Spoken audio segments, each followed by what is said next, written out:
Welcome to That Worldview podcast and Missions Mondays. Today, I have a special guest, Brother Matt Stahlman, with me. We're just going to talk about missions, whatever the Lord puts on our heart. He's been a great blessing to me through the years concerning missions, and I'm really glad to have him on the podcast. He was kind of one of my top ones that I wanted for missions. And he's working in Europe right now and doing a bunch of other things.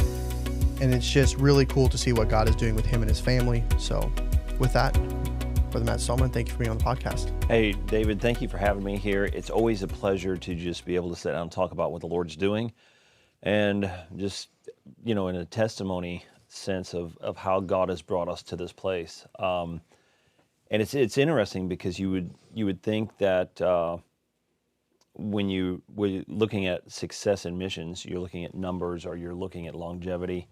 But oftentimes in missions, we kind of judge our success by how many difficulties God's brought us through, and not just the success.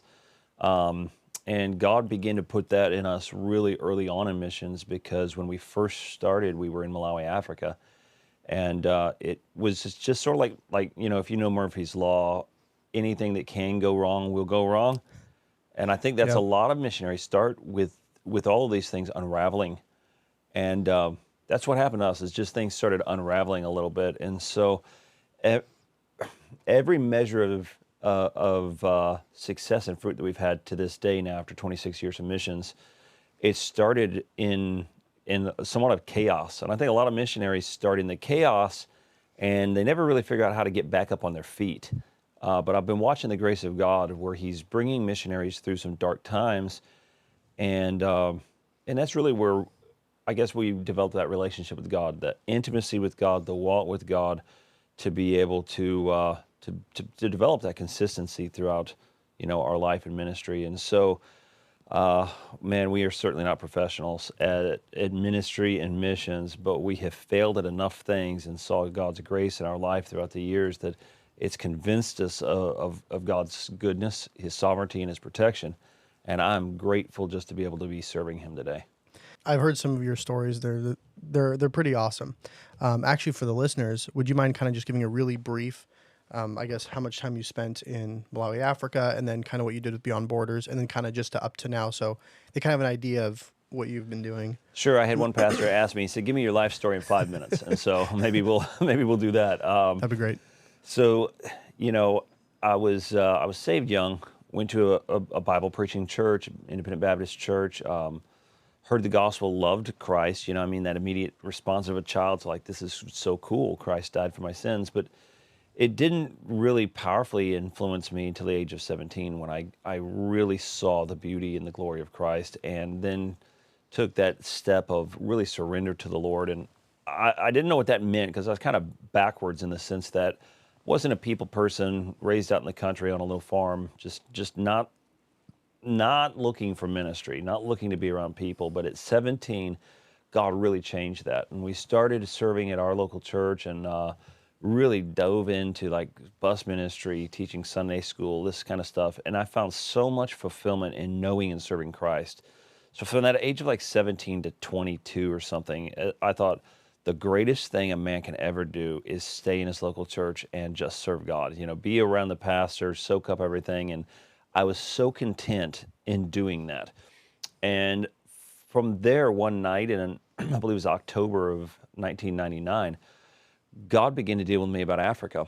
And, for a country boy, never been really out of the state hardly, thinking about Africa is overwhelming thought. And there was this nervous excitement about it, like, okay, you're thinking about like David Livingstone, trekking through jungles, cutting a path through, finding these uncontacted tribes. I had no idea what Africa was. I'd maybe seen a National Geographic special or something.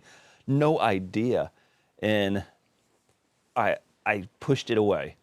And for a few weeks, few months, you kind of push those things away. But God was really making it clear to me that He had something for us in Africa. And so I quit my job, started on the deputation trail, and our local church, appreciated our service. I was close to our church. Our church took care of half of our support immediately. So the night we left our church, we were 50% supported. That's a huge blessing. That is. But it also set me on the path where a lot of young missionaries, that first few months is really a trial of their faith. It's a struggle to articulate some things. They have to really be careful on how they explain ministry to churches that are looking at them for support. That jump start was great financially for me, but it let me skip some of those steps. And I think as other churches realize, well, their church has confidence in them, they're on fire, they love the Lord, they've been faithful. Other churches stepped in and supported us. So we actually did our deputation and moved to the field in 7 months. We had 2 little kids, and I think I was, if I did the math, I was 22 years old, something like that. So looking back on it now, I'm like, that was so insane. And you see that occasionally today, but not so much as we used to see that, 20, 30 years ago. So here we are, 22 years old, still didn't know what Africa was. Didn't understand the medical risk, didn't understand the security risk, didn't understand the cultural context of how people would hear what I was saying when I preached the gospel. Didn't understand how that colonialism and different things had impacted Africa. So jumped off into Africa, excited, ready to go. And when we got there, what we found is the ministry as far as just talking to men, and that's my favorite ministry, talking to men, opening the scriptures, really beginning to disciple them. That was going well. People were interested in why we were there. Conversations were started, Bibles were opened. That was awesome. Preaching on the streets, you'd hand out some tracts, and then a crowd would gather, preach on the street corner, stand up on the steps of a grocery store, shut down the traffic, man. Go to hand out a Bible, and you'd have a line of 1,000 people. I mean, you'd almost start a riot handing out Bibles. And so I thought, this is a dream come true.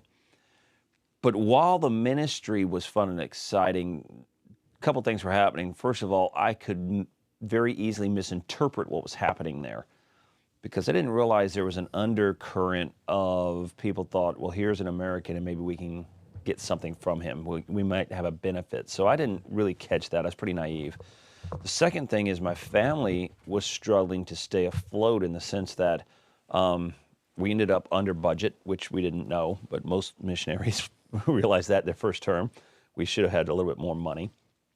We ended up with no way to prevent illness. We ended up sick quite a bit. We'd go to the village, we'd come back, we'd be sick. Started dealing with malaria early on. I mean, 2 weeks into Africa, our children were vomiting, diarrhea, just sick. And so things began to unravel. Security, people breaking into the house, stuff like that going on. Dropped my car off to get fixed. Just a simple fix. Came back the next week. The engine was out. The gas tank was out. It's just literally disassembled in this mechanic's yard. It cost me about $4,000. Basically, it was like a kidnapping. I had to pay to put it all back together. All of these things we didn't know began to really wear us down. So at the end of our first year, my wife and I are looking at each other and say, okay, it's fun preaching the gospel. We do have disciples being made. Some churches were being established. But can my family sustain this? Are we going to survive this? And she just kind of looked at me and said, we're going to have to choose right now between ministry and our children, because the malaria was unstoppable. We just didn't have the tools, the resources, the knowledge to know what to do. And so I looked at her and I had such a confidence in God. Like, I think if I would have been Peter and God would have said, Jesus would have said, come, I'd have just walked on water, you know what I mean? And I said, okay, if the kids get malaria again, I'm going to take you home and we're going to have to work on this. And I kind of thought in the back of my head, well, the Lord won't let that happen because I got work to do here. And it was literally within a few days, again, back with high fevers, diarrhea, vomiting, back with the same cycle, took the kids back to the hospital.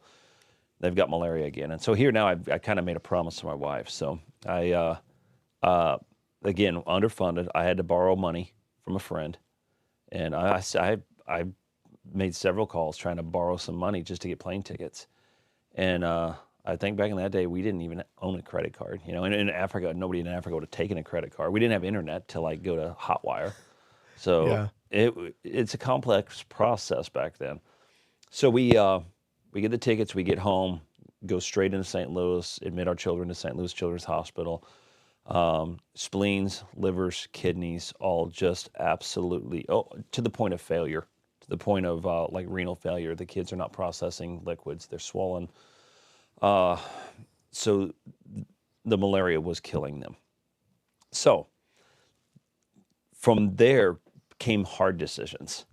What do we do with Africa when we're looking at our children in this crisis? And I thought in my mind, God told me to go to Africa. There's no alternative for me. And it wasn't until a night in a prayer meeting, an older man said to me, he said, "What's God telling you to do?" And I said, "Well, I don't think it's up for debate. We're going back to Africa as soon as the kids get better."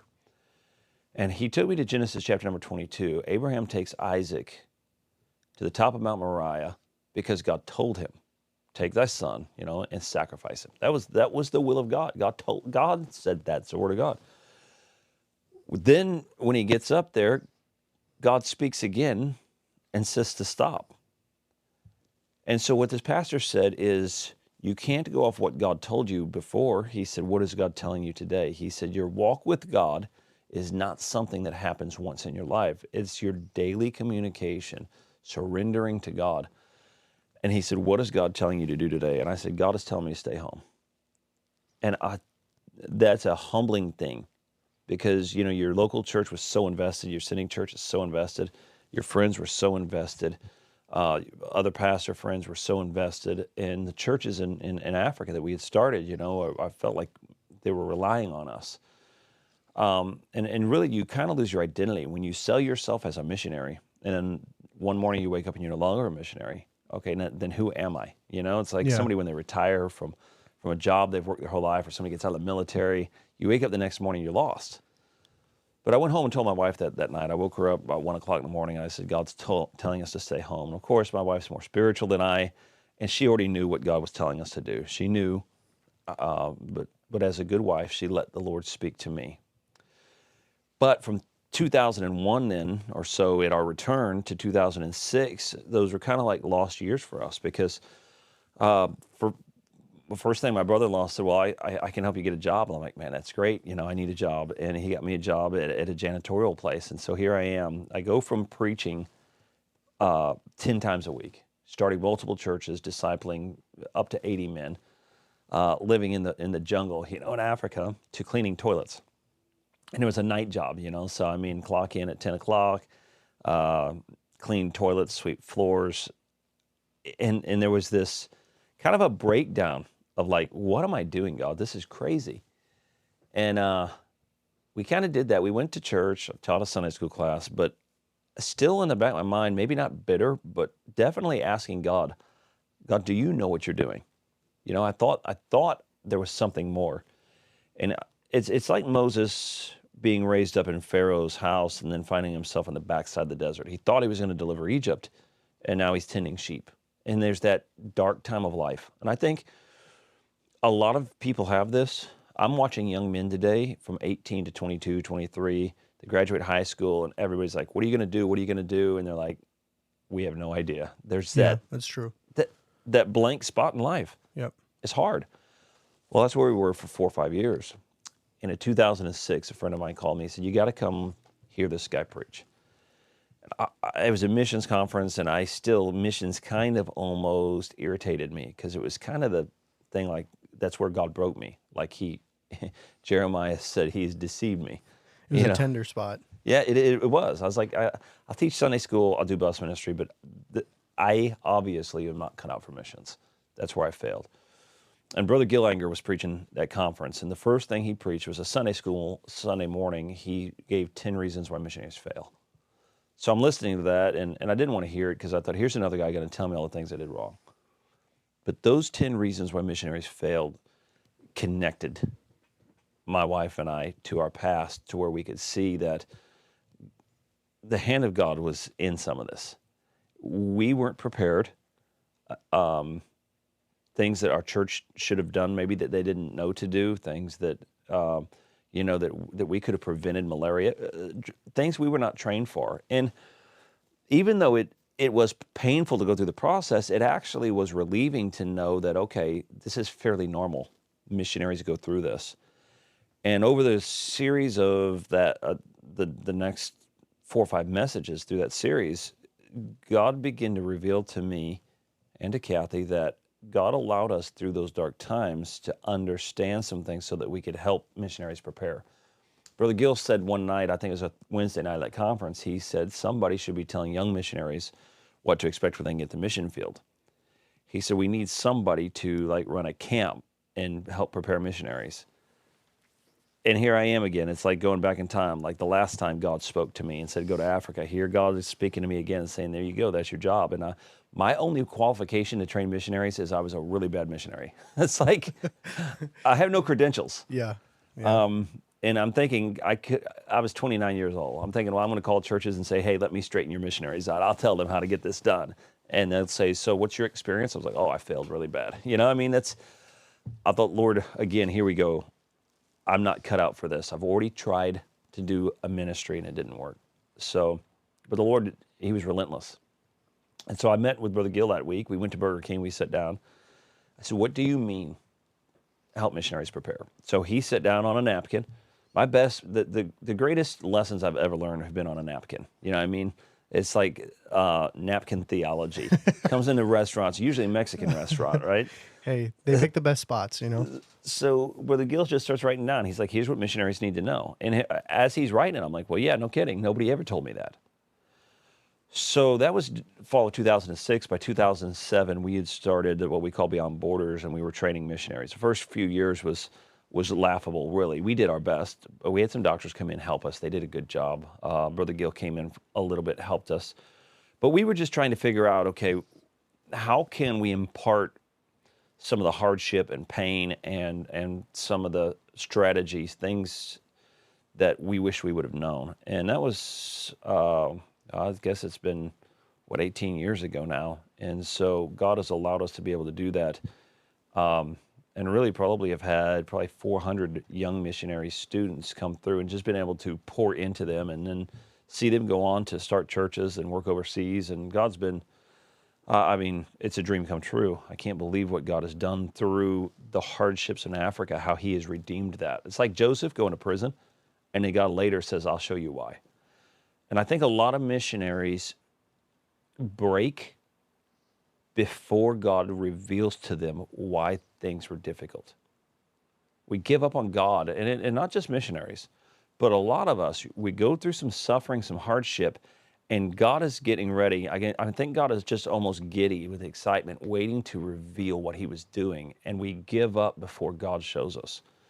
Those 5 years was hard, but I am so glad that God helped us endure to see why we had gone through those things. And so that's been a blessing. So just recently, then we still are doing the missionary, what I call recruiting and training. That's our heart. But we have taken a really serious look at Europe, and looking at using Europe as a launching pad or a catalyst to see really a revival of missions in the world. So God's put that in our heart about the last 3 years, and so that's where we're at today. Yeah, no, it's, I really enjoy, well, one, being at Beyond Borders a couple years ago. I learned a lot during that, and it was really good.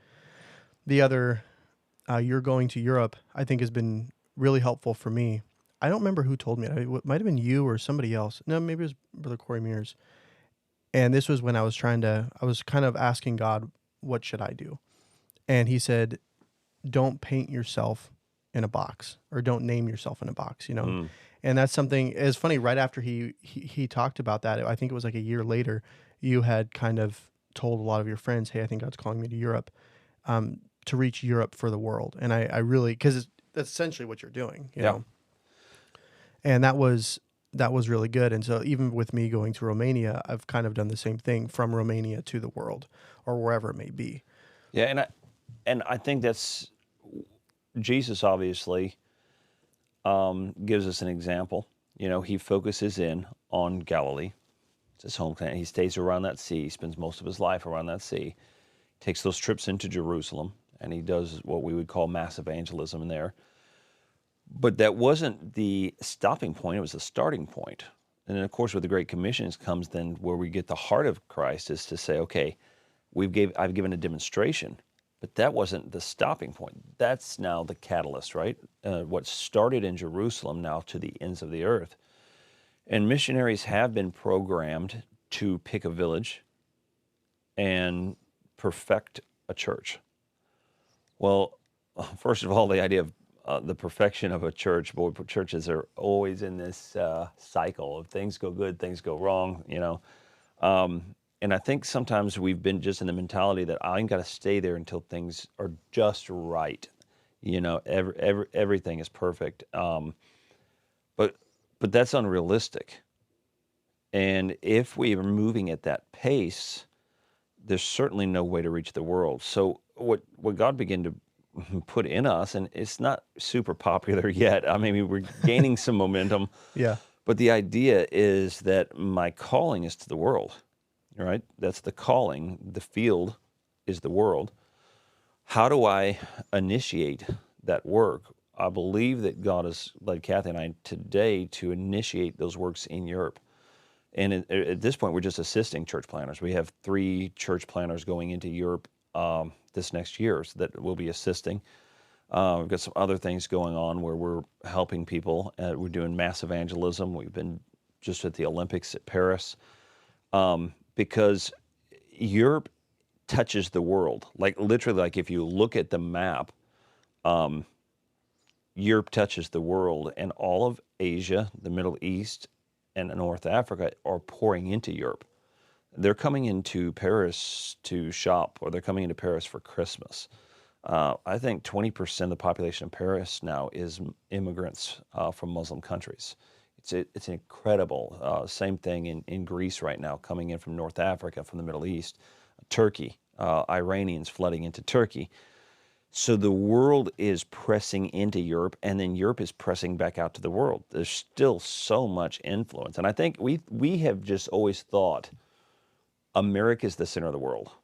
Everything revolves around America. And if anything's ever going to happen, the gospel ever be spread, it's going to be spread out of America. But Asia has proved that wrong, because Asia is now outpacing us in the spread of the gospel. Europe has waned, I know that. But I just believe that for us right now, I'm looking strategically at Europe and I'm thinking, okay, Europeans do not know the gospel.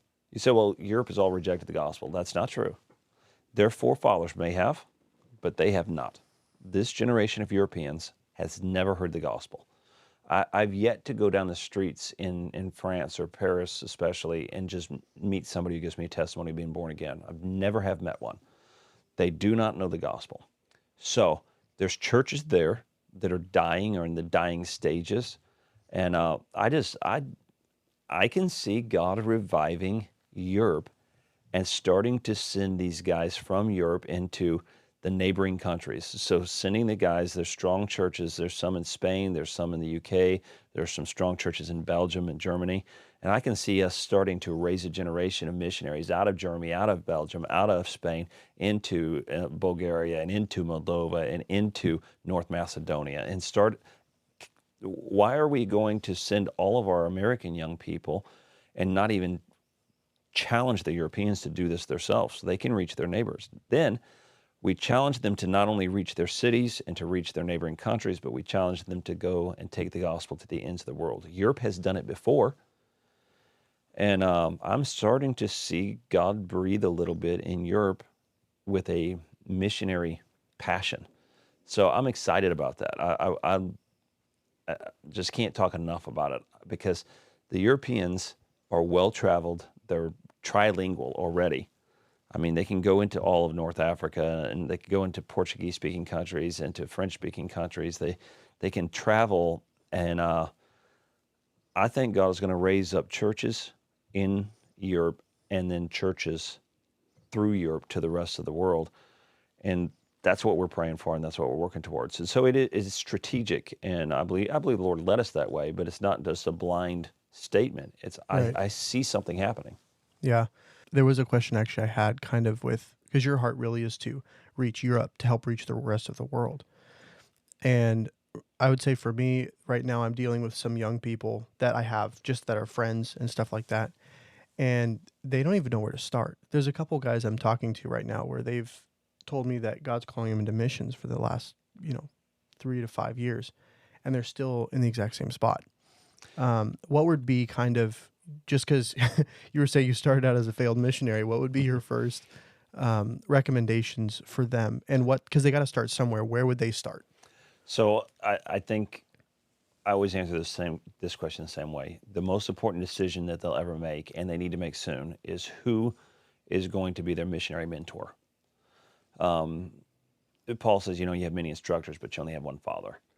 You're going to, as a young person, begin to ask the Lord, where do I start and who do I start with? Because very, very, very few young people need to just pack their bag and head into the jungle.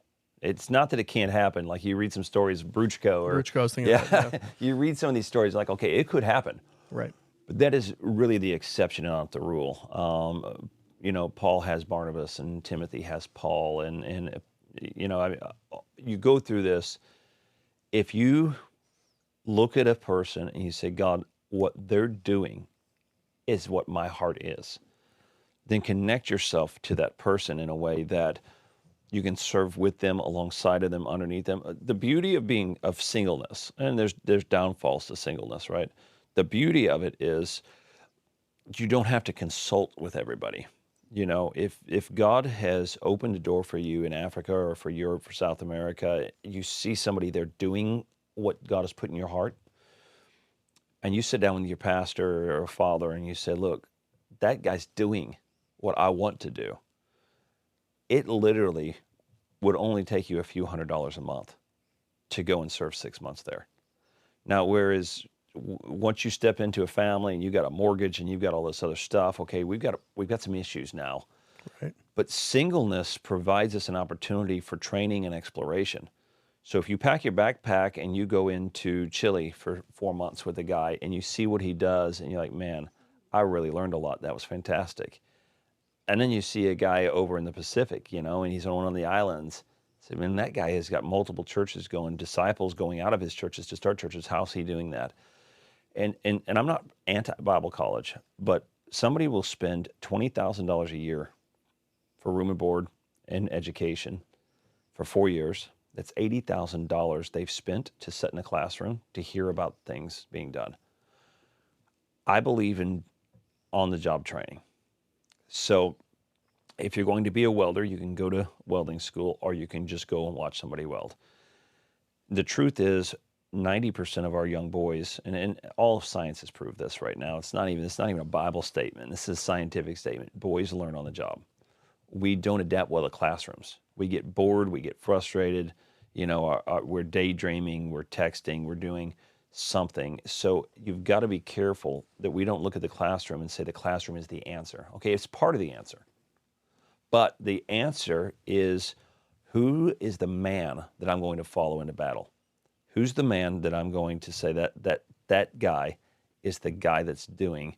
And I've got a whole list of these missionaries who are getting it done right now. And we're trying to connect these young people, young men and women, with these missionaries so they can go and see how it's done.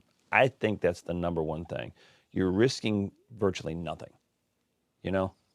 Yeah. What's the risk to go and see? I definitely agree. The trips that I've taken have been extremely influential in my life. And I would say some of these guys, they want to go to Bible school. And to be honest, part of me just wants to tell them, don't go. Yeah. Because I'm kind of in the same boat. I'm not wholly against them, but my dad went to Bible school, and he's told me, he's like, it didn't help me. He's like, I had to relearn a lot. And something I do kind of want to address here, and you can definitely speak to this, is churches have kind of given up the idea of training their own men.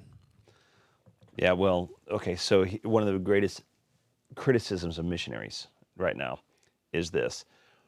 You're going to take all the young men and take them to the mission field. We won't have anyone left here. Nobody will be pastoring our churches here. Nobody will be planting churches here.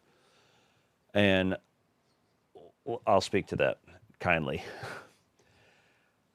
It's not my responsibility to raise up a pastor for your church. You have a pastor for your church. That's his responsibility. So don't expect me to come into your church and make you a new pastor. Well, that's kind of absurd. So my responsibility is to not to go into churches and raise up pastors. Although if I'm preaching and a young man surrenders to, and he feels that call to pastor, great, that's fine. But missionaries produce missionaries. Pastors produce pastors. So if there is a failure of churches to produce pastors, we have to look at the pastors. And that's not a criticism of pastors, because it's a criticism more of our church culture, right? Yeah, Because what we're doing is we're seeing the role of a pastor more as a CEO, right? Like he stays aloof, a distance from the church, separates himself in many ways from the young people. But what we've got to do is we've got to connect deeply with young people, or the next generation. And I say that young people, but all people.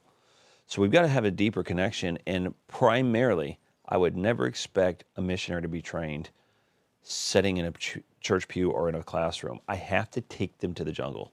I have to take them to the street. I have to take them to do an outreach. I have to take them to a stadium where it's packed with people and we're handing out tracts.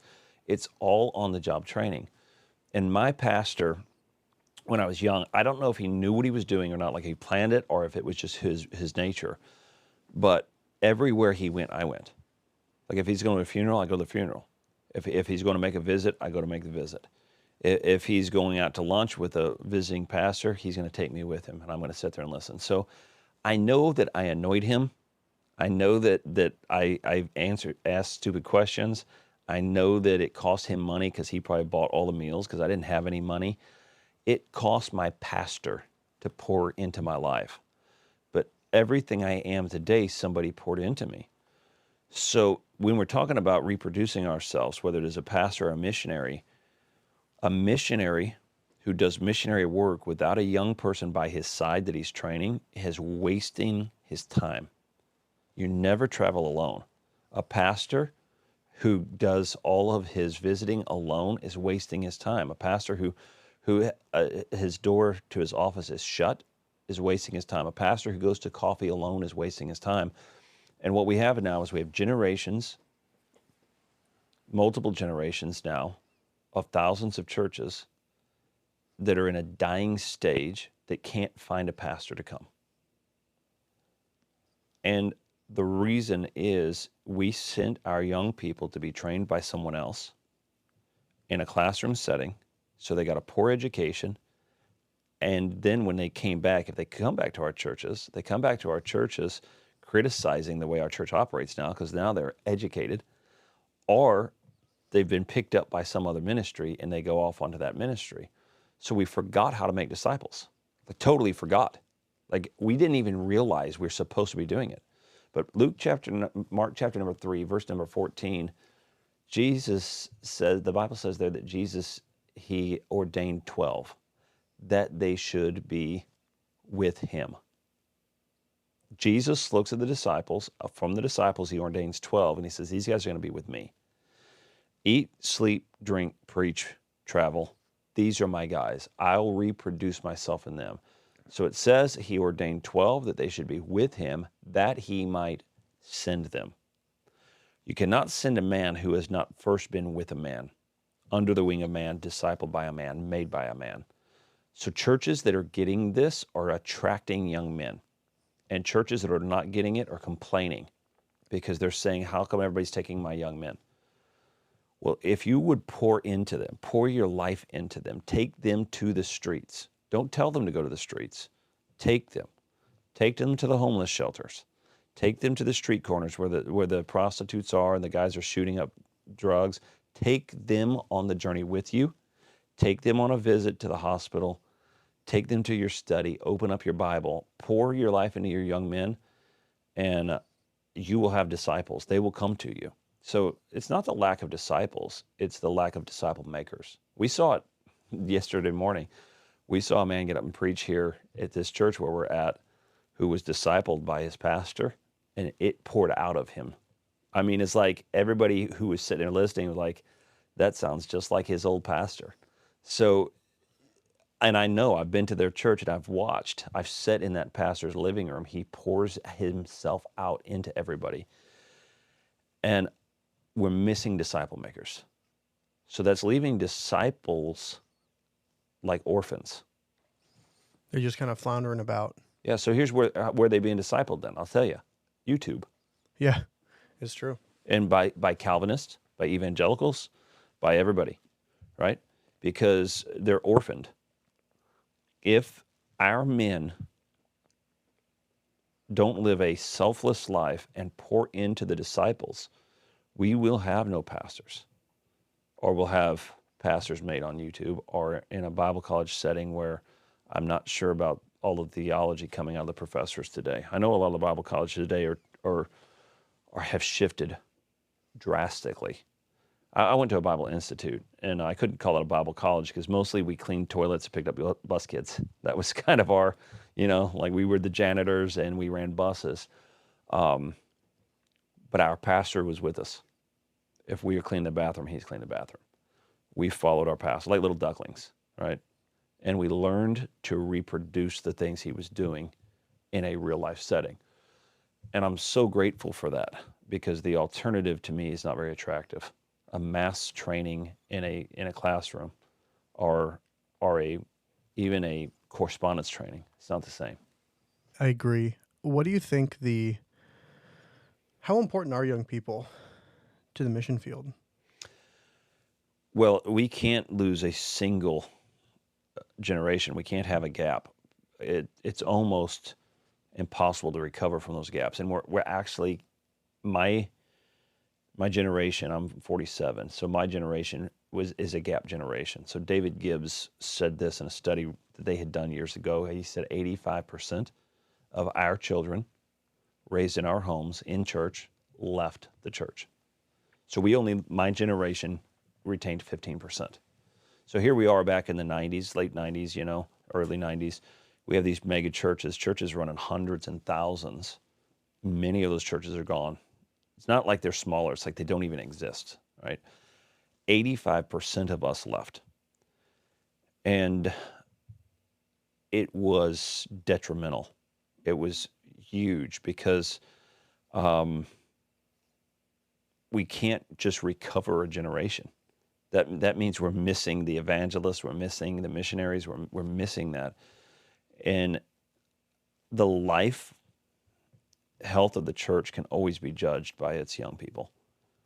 And revival typically comes through the young people. Yes, I'm grateful for the old men of God who stuck by the stuff and are preaching, but that message they're preaching is taking effect and taking root, dealing with these young people. The young people are usually the first ones sensitive enough to respond to those types of messages. And, thank God we don't have to choose in our churches between old people and young people. Yeah, that's because true. you couldn't choose. You need the wisdom and the faithfulness of the older people. You do. But you need the life of the young people. So what we need to do is, well, let me say some crazy things. We started this 60, 80 years ago. We started separating the young and the old as much as possible. Put the old people in a van that's quiet and send them out to see a show in Branson. They're going to go to Sight and Sound Theater and let them enjoy their fellowship. Send the young people out to play volleyball. When we broke our older and our young people apart, the old people now have no one to disciple and the young people have no one to teach them. We bring in a 21-year-old youth pastor who's got, a nice little necklace on, little shells, beads or something around his neck, and he's got little bracelet on, and he can play with the kids. And then we send the older, mature Christians out on their own. This is absolutely absurd. Whose idea was it to break the church apart into segments? So my children, when they're 16, 18 years old, need to be sitting at the feet of a 60-year-old and listening to this guy just share his life, share the word of God, talk about marriage and children and how that God has taught him things. And so the deeper we separate, we're going to have this generational gap. Our children are going to keep going liberal. They're going to keep going off into evangelical churches. They're going to keep going into things that we feel like is inevitable, but it's our fault. We kicked the ball and started it rolling this direction. So if I were to put a mature 60-year-old couple and 4 young people together and said, hey, could you take these 4 young people to Nashville this weekend? Hand out 100 tracts apiece inside the downtown area. I mean, there's Muslims everywhere, and there are Hindus everywhere. There are bars everywhere. There's drunks on the street. But go engage and show them how to engage the world. Have a blast. You know what those young people do? They look up to that 60-year-old couple and say, man, these guys are pretty cool. This is awesome. Yeah. But we will not let them do it. So it's a little frustrating because we were complaining about losing a generation. But really, we lost 2 generations because the older generation has no work to do. Yeah.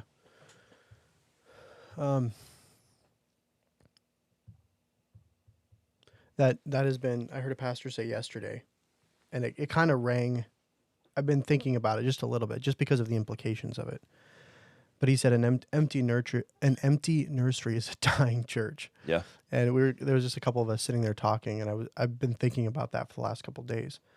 The other thing that I've been thinking about was revival. And you kind of mentioned it a little bit. You're talking about young people to some degree and bringing revival in. I was talking to Mark Bickish. I think you know him. Yeah. And we were talking about revival meetings and stuff like that. And I think as Baptists, we like our revival meetings, you know. And I don't have anything against necessary revival meetings, but I think we've kind of lost the meaning to where revival comes from. And the podcast has heard me say this before, but I really think I have an episode called "The Lifeblood of the Churches and Missions." And it sounds a bit heretical, but the idea is that if we forget missions, we forget the whole purpose of the church. Yeah.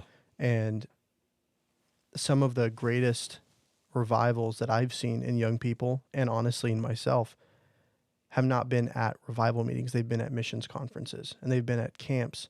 Brother Mears held that camp a couple years ago. It was a teen camp, but he preached it like a missions camp. And I was pessimistic about teen camps until that one. And I saw the young people just really, there's still teens, many teens from that camp that are going to Africa still. Right. And the biggest revival, he took a teen camp and he preached a missions conference.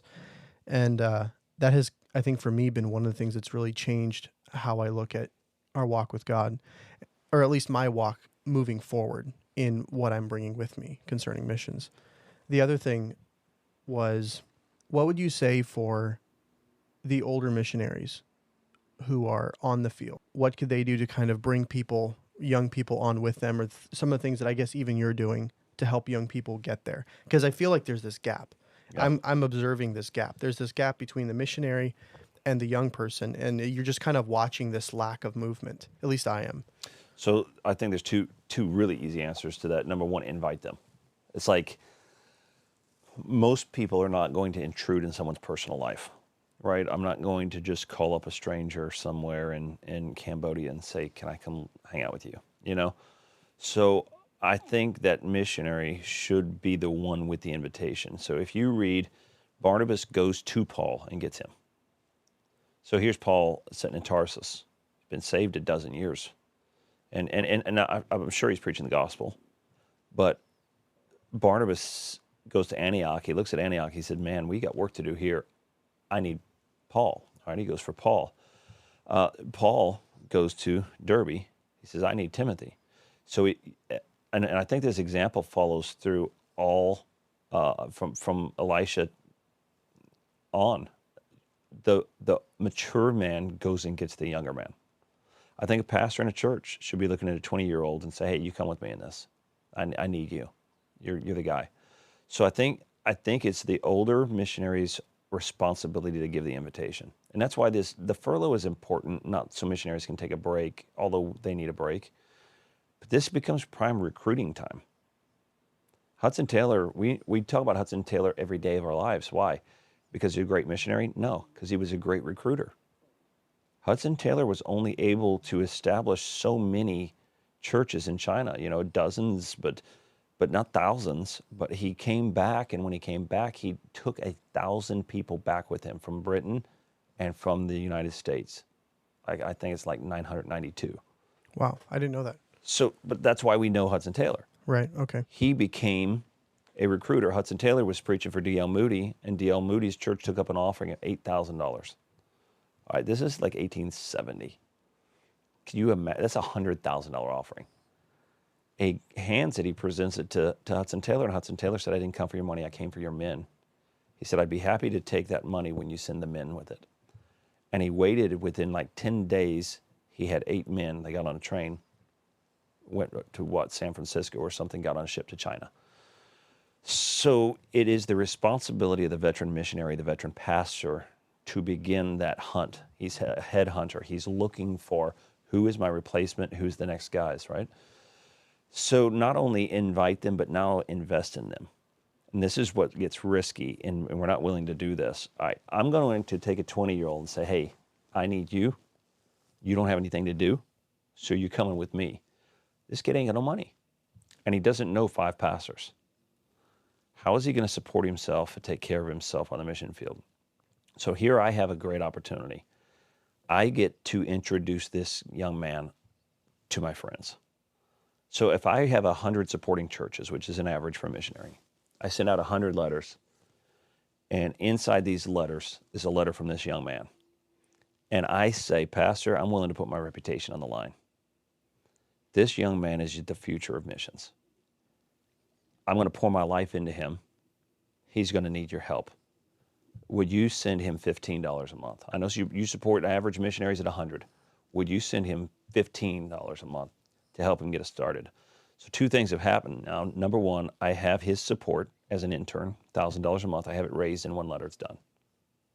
The second thing is he now has 100 supporting churches that when he is ready to fly solo, he's been sending them letters. He's been communicating when he's ready to fly solo, he can now say to them, hey, look, I'm ready to roll.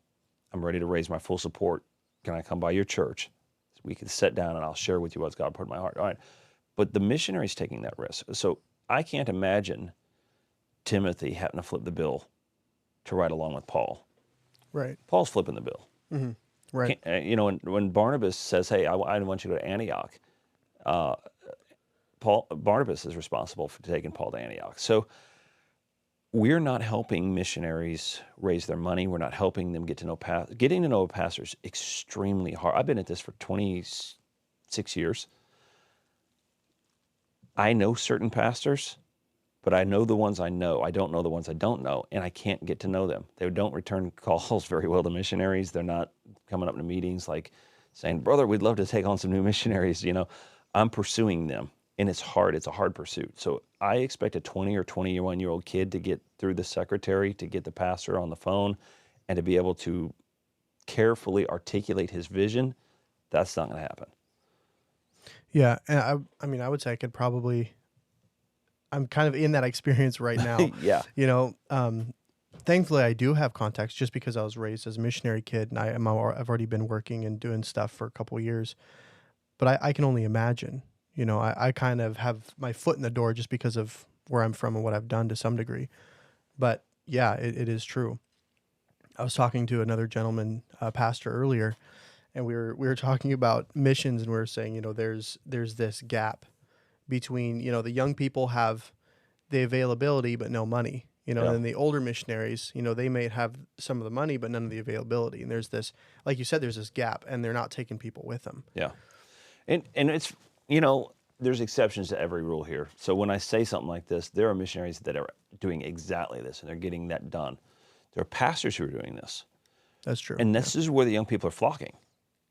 They're seeing those opportunities, and they're flocking to those guys. And then some of the older mainstream guys are saying, well, they must be doing something different. They must have dropped their standards. There's always some criticism for it. But maybe it's just that they're going to help the young people get where they need to go. They're going to risk on them. So Kathy and I have developed this philosophy over the years. Any missionary, young missionary in my life that I know that's going to go do something for God, we try to support them and help them in some way. Not that I can support them full time, but if somebody in my church is going on a mission trip, we're going to support them. If somebody that I've ran across throughout the years and I've invested in them, poured in them, if they're going to move the mission field, we're going to support them in some way. Financially, if possible. If not, then I'm going to call pastor friends. I'm going to risk my neck. All right, so pastor, on my word, I think this is a good young couple. Will you take care of them? Now, are they all going to succeed in the sense of have longevity? Of course, they can't. Not everybody will have that. But I'm still willing to risk my own reputation on the people that I've invested in. And when you look at Paul's writings in the epistles, how many times does he do that? He says, look, take care of this guy. Take care of Phoebe, Romans 16. He says, give her what she needs. I mean, he goes, even Onesimus, right? He puts his neck on the line. Now, it says Aquila and Priscilla put their necks on the line for Paul. So when it comes to biblical Christianity, part of that is risk. I'm going to have to speak up and make calls. And I've been at this a long time. Very, very, very few people have made calls for me. It happens. I've got some friends who've done that. But for the most part, you're kind of thrown to the wolves. You have to just kind of figure this thing out, get it done. Yeah. But if I make a call for a young missionary, most likely that church will, number one, have them in. Second, if they have the money, they'll support them, on my word. And that speeds the whole process up. Yeah. One of the things I've noticed more recently for myself, it is actually kind of intimidating to have somebody with you or to have a disciple, because I think the mentality of discipleship, at least this is how I've always heard it kind of growing up, is, okay, we're going to disciple someone. What does that mean? We're going to go to a classroom and I'm going to give you some doctrinal stuff. Yeah. I'm going to give you a class. You're going to memorize some verses. But when you read the Bible, you don't see that. Right. Obviously that stuff is good, but you see them entering your life. And there's lots of things from other pastors flying around in my head, but one of the things I heard not too long ago was a pastor said, if you want someone to examine your life and it be an example to how to follow Christ, you better have a clean life. And that, I think, really hit the core of why we're honestly not discipling in a large way, because we don't want people close. It's vulnerable for us, and it kind of is like, oh, you're going to see my flaws. And it's like, well, that's kind of part of it. When I go to Romania, that's one of my goals, is as soon as I get settled, I already have a list of some guys that I want to come stay with me, and they're just going to help me. Yeah. And then we're just going to talk Bible, and they're just going to be with me. Well, one of the first conversations you have with the disciple is, hey, I'm about to let you into my inner world. All right. So that means my home, my thought life, my Bible study habits. What you're going to find is that you'll be disappointed in me. You are going to be disappointed in me. I'm just a man. And when those walls are torn down, the barriers are torn down, and a disciple gets to see us, what they see then in us is, it's amazing how Jesus uses men. It's amazing how that man is. That he's not an amazing man. Mm-hmm. It's amazing that Jesus uses men like this, because what happens, I only have two alternatives when I have a disciple. I can hide from them, or I can just open the door. And when I open the door, it gets a little wild, right? Right. Because, all right, they now have access to my my Netflix account, my Amazon Prime account. They now have access to my phone if my phone is laying around or things are going on. I have now brought somebody into my inner world. So I'm having discussions with them about real life, about the difficulties and challenges of child rearing, about the challenges of marriage, about the challenges of being free and staying free from pornography.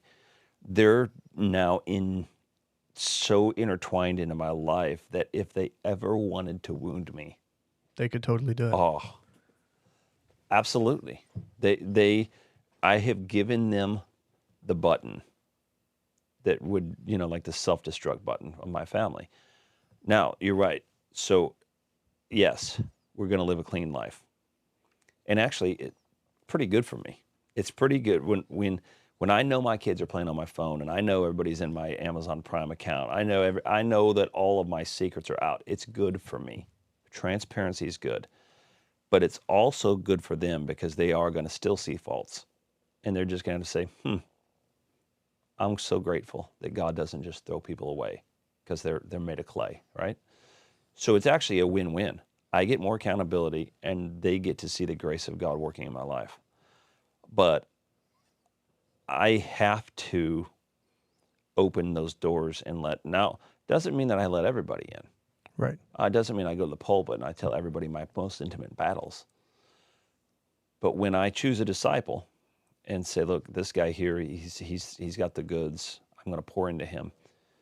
He's going to enter into my inner life, and he's going to see those battles, and he'll know about my financial habits. He'll know about my hobbies, things that maybe distract me.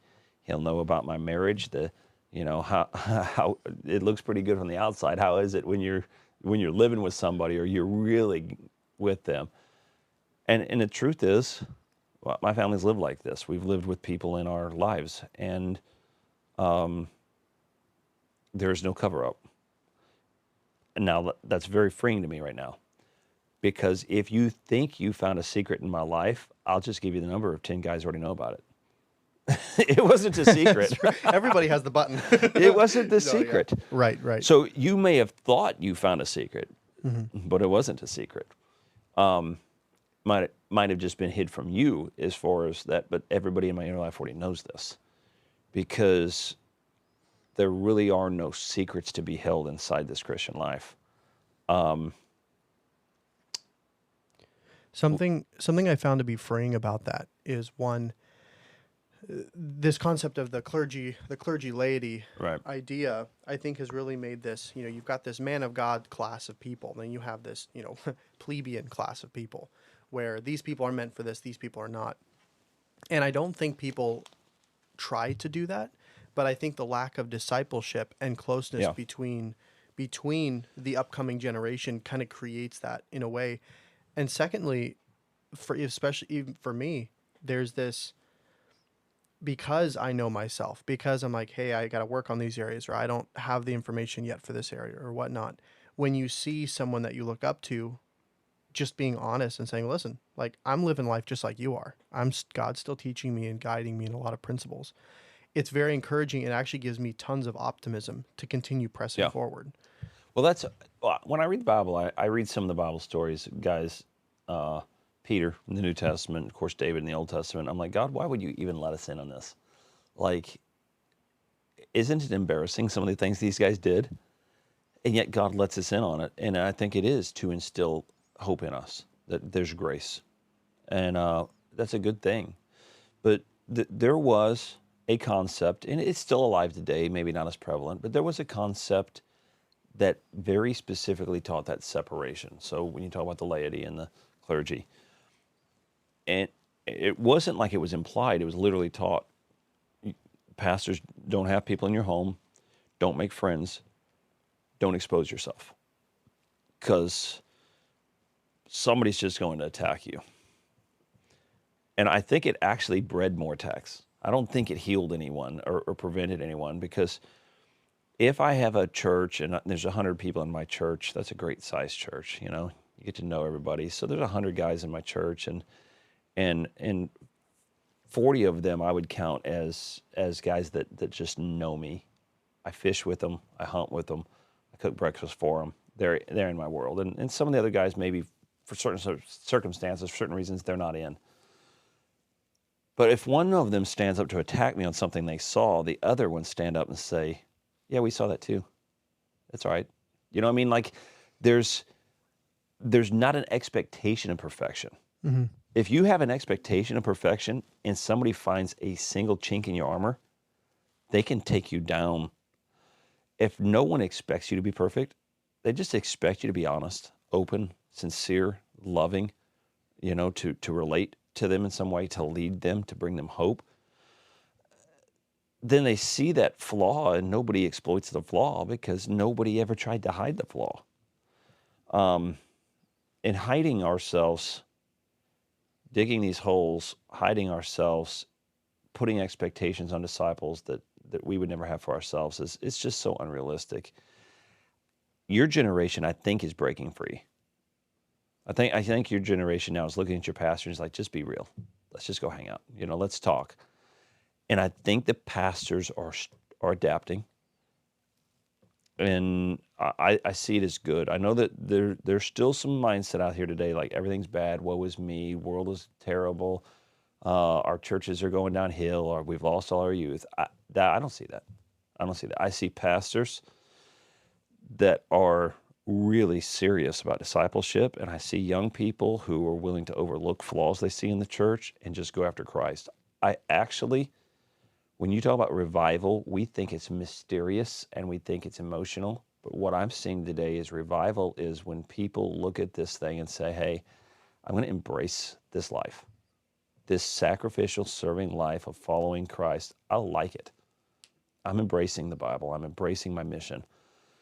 It's not so mystical as much as it is a point of submission. I'm really glad you brought that up, because that was definitely my thought growing up for a long time. Was revival is one of these things where God's the one that brings the revival, and it just blows up and you never know when it's going to happen. It was accidental. Yeah. You were not even a willing part of it. Yeah. And I think it's very blinding, to a lot of, and then even that message we heard today, I think was really good. The first one was really good on, to have the knowledge of God. I don't want to get into it all. It was a lot, but it was really good getting to know God. And churches taking their young people seriously, I think, too. And I'm going to be honest, it's even hard for me to do it. And I still consider myself definitely part of the young crowd. I'll see someone that's maybe, 6 to 8 years younger than me, and that means they're about 20, and quite frankly, I find myself actually not taking these young people seriously. And it's like, I wanted someone to take me seriously back then. Why can't I take them seriously? There's I keep saying this, but the guys who are getting it, they're drawing the young men. This happens. This is secular, right? It goes through this cycle. So they're drawing the young men because they're treating the 20-year-old like a man, right? No more. They're not feeding him popsicles and candy bars, and they're feeding him steaks. He's like, okay, you're one of us. You're in, and I expect you to be in the Word. I expect you to be preaching. I expect you to stand. And they're putting high expectations on these young men, and these young men are arising. So I really like that, and I'm seeing more and more and more of that young generation walking around with their Bibles, and their pages are all frayed, and all the verses are underlined and outlines written out to the side, and they haven't been to Bible college. They're just boys who have a man who's pouring into them, and they're excited about the Bible. They're excited about the Lord. So I think there is a great hope for that kind of great revival. And not the emotionalism, not the crying, but the revival of the Word of God is everything. I'm going to pour myself into it. They're memorizing Scripture. I get beat by some of these young men now. Like, I'll be preaching, and they're throwing out Scriptures before I can come up with the Scriptures. And that's primarily among that young crowd. You're talking that 16 to 24-year-old crowd right now. Those are the guys that are beating me. They're passionate about souls. They're doing a good job on the street, sharing the gospel. They're not manipulating the gospel. They're not saying, hey, you want to go to heaven, do this. They're saying, let me show you how beautiful Christ is. And because of the work of Christ, you don't have to die in your sins. You can be forgiven. They have a beautiful presentation of the gospel. I'm surrounded now by this. Now, it's not everywhere, but I'll tell you something, it's spreading.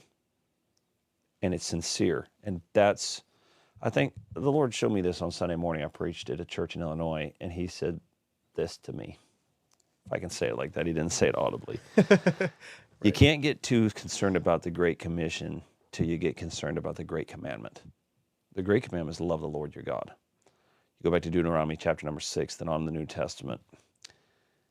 And what we called soul winning in the past was self-promotion.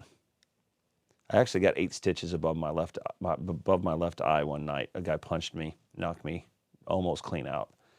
And he was wearing a little pin on his lapel that said 300. And I asked later what that pin was. He was in the 300 club. He'd won 300 people to the Lord that year. The reason he punched me because I told his mama he was smoking crack. Dang. Wow. And but he's a 300 clubber, right? So that stuff's extinct in my world now. It Yeah. might exist somewhere, but it's going. It's like a dinosaur. That was so foolish. It's extinct. If you see it, we need to go ahead and put a nail in the coffin and just bury that stuff. What we're seeing now is the love of Christ is consuming us. It's compelling us. It's constraining us. The love of Christ. He is so beautiful. It's taking us to the streets to share it. And that is revival. That is revival when your people in your church are just consumed with Christ and talking about Christ. And people are getting saved. And our guys getting saved are getting discipled. They're getting in the Word. And guys who've been saved for 4 months are starting to tell other people about Jesus and bring them to Jesus. So it is revival. It's Christ-centered. Yeah. No, I loved, I think it was you that brought it up a couple years ago in a meeting that I was at and you were preaching at, when Peter talks about add to your faith virtue, and to virtue knowledge, and to knowledge temperance. And we talked about virtue. What is virtue? Well, it's, if you look at the word, it means power, right? And we kind of get it backwards. Someone gets saved and they instantly try to take them and put them around this, clean. The do-nots. The do-not list. Yeah. And then from there, they have to get everything straight, and then maybe they can do something. And then we kind of kill it. We kill it right at the offset. And I do want to touch on this here toward the end of the podcast, but the idea of missions is multiplication, and that it's possible to reach the world. I think, especially growing up in the church, there is, at least there was in my life, and I think there is for people who aren't necessarily in these circles, there's a pessimism about reaching the world. There's it's like the Great Suggestion. It probably will never happen, but it's something to shoot for. I was raised like that my whole life. I even went to Africa with that idea, like, maybe some of these people will hear. Of course, so defining the Great Commission is that we tell everyone, right? We preach the gospel to every creature. We have very little influence on what a person does with that. Now, I know we must be filled with the Holy Spirit, right? I cannot convert anyone, but I can tell them. So the question is, can we tell everyone? All right, because we got to straighten that out. Because people like say, well, no, not everybody's ever going to get saved. That's not what we're saying.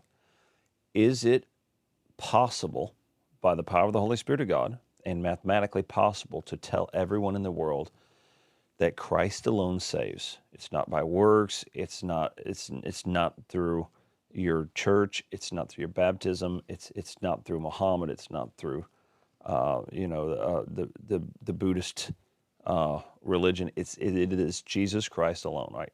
To preach the gospel to every creature. Is it possible? And the answer is, it's easily possible. Now, I didn't know that up until maybe 2008.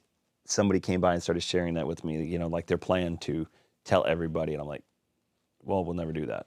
There's not enough. Well, we started crunching numbers. I mean, you start with number one, read Bible verses. You read the Bible verses like, well, that's exactly what Jesus said to do. And I always illustrate it like this. If I were to leave this weekend and go to preach at a church, tell my son, hey, when I come back, I want that room addition complete built. And then I come home, he doesn't have the room addition built. And I would chastise him. But wait, I didn't give him blueprints. I didn't train him properly on how to build. I didn't give him enough time. I didn't give him the money. Whose fault would that be? It'd be my fault. So if the Lord gave us the Great Commission knowing we couldn't complete it, then he would be the one that would be under judgment. It would be his fault. So when he gave us the Great Commission, he had every intention of it being fulfilled. And I believe that's generational, not just once. I believe that every generation has the tools to fulfill the Great Commission, meaning everyone hears the gospel. Everyone has drinking a Coca-Cola. Coca-Cola isn't filled with the power of the Spirit of God. They don't have supernatural resources. They just have a product that people liked, and everyone in the world basically has had a Coca-Cola. You'll find them in the deepest parts of the jungle. I know that from experience. Doesn't matter where you're at. Yep. The most remote part of the world, you're going to find a Coca-Cola there. And I'm thinking about that. I'm thinking, It's not even free. Somebody had to buy it. We're not selling anything. We're just telling a story. We have radio. I don't have to put a physical piece of paper in someone's hand. I can send it over the radio waves. I can send it through the internet. I can drop it from an airplane on a pamphlet. And there is not hundreds of us or thousands of us. There are millions and millions of us. Just inside of our circle, there's millions, 3 million. Outside of our circle, born-again Christians, there's hundreds of millions. So to look at a young man who says, man, I want to do missions, and then look at him and say, well, I wanted to do it, but it can't really be done. How absurd. I think the people preaching that message right there will have a terrible judgment day when they stand before the Lord and he says, why did you discourage my servants? I told them what to do, and you told them it couldn't be done. That's the side I do not want to be on in that day. I'd rather be just standing here like a cheerleader saying, guys, we're going to get this. We're going to get it. The guys my age that are starting to preach this and believe this, and others have preached it longer, but what we've been talking about the date of 2050. Hey guys, at 2050, that's 25 years, we could be done. We could be able to stand before the Lord and say, Lord, everybody heard. What they did with the message, I cannot change that response, but I told them. That's everybody in China, that's everybody in Russia, that's all of India, that's all of South America. It's only 8 billion. That's not a lot of people.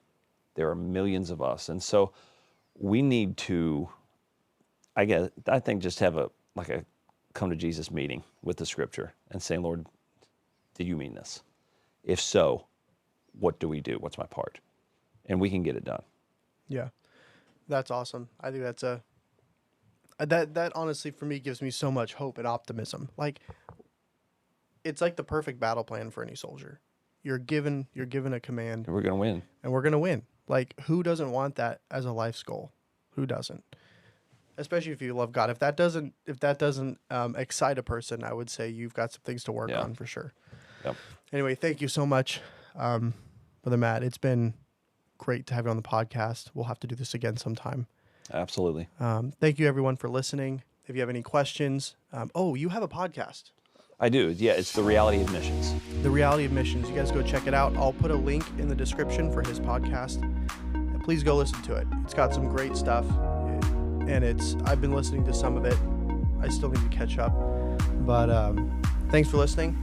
And you guys have a good one.